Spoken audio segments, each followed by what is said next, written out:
بسم اللہ الرحمن الرحیم۔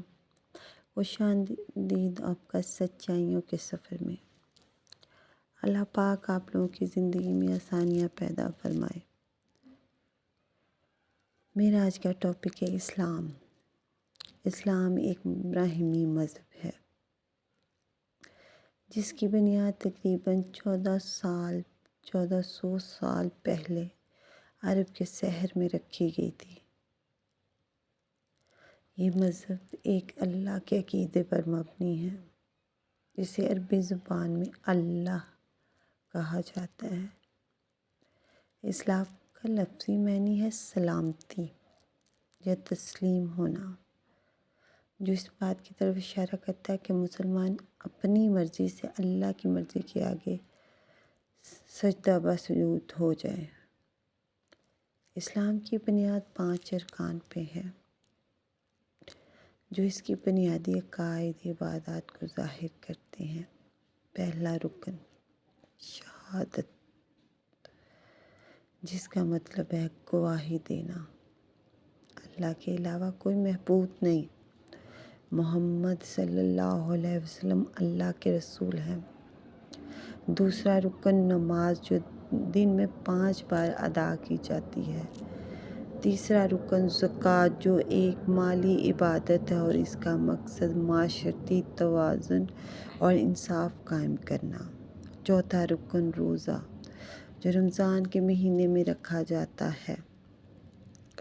پانچواں اور آخری رکن حج، جو زندگی میں ایک بار مکہ مکرمہ کی زیارت کرنا ہوتا ہے، بشرطیہ انسان کے پاس اتنی اسعاد ہو کہ وہ حج کر سکے۔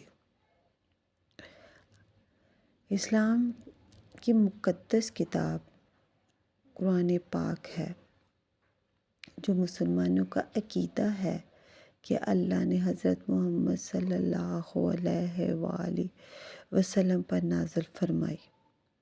بے شک قرآن میں زندگی کے ہر پہلو پر رہنمائی موجود ہے، جیسے کہ عقائد، عبادات، اخلاقیات اور معاشرتی عدل۔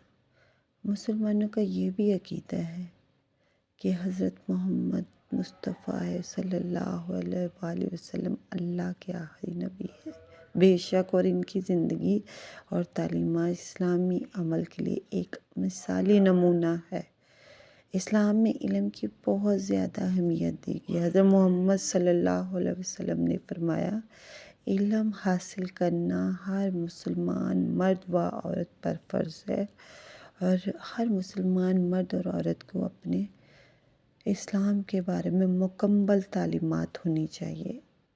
اس لیے مسلم معاشرے میں تعلیم کو بہت زیادہ اہمیت دی جاتی ہے۔ اسلام امن، محبت، بھائی چارہ، انصاف کا درس دیتا ہے۔ مسلمانوں کو حکم دیا گیا کہ وہ دوسرے انسانوں کے ساتھ نیکی اور انصاف کے ساتھ پیش آئیں، چاہے وہ کسی بھی مذہب کے ہوں۔